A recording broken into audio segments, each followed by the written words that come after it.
Hi, I'd like to talk a little bit about pencils. Basically, you can divide it into two groups. One is B's and the H's. So, for the B group, as the number goes up higher, the lead becomes softer, and then the line becomes darker. Line or shading becomes darker. And for H group, as the number goes up higher, then the lead becomes harder, and also the shading on a line becomes lighter.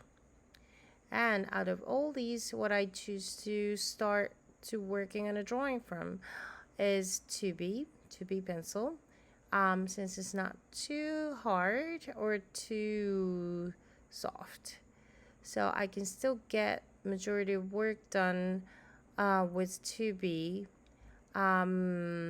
If I started off with much softer pencil, then my initial line could go on on the paper very easily, but also that might mean that it might be harder to erase.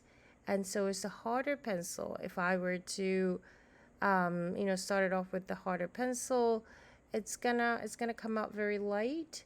So probably makes it look like I'm not making mistakes. But if I harder pencil could etch into the paper, so you may have a ghost line so that you can't erase. So 2B is the one that I choose to use. And also I usually started off my drawing very lightly, so I'll be able to erase it completely if I need to, if I made a mistakes.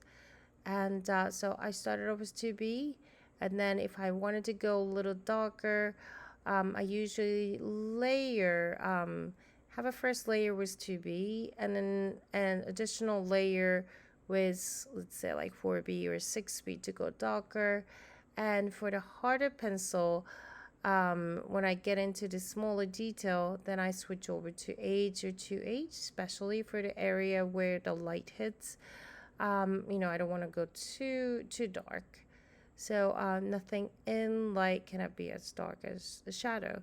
So make sure to control those pressures, and switch to the pencil that you type of pencil that you wanted to use for that occasion.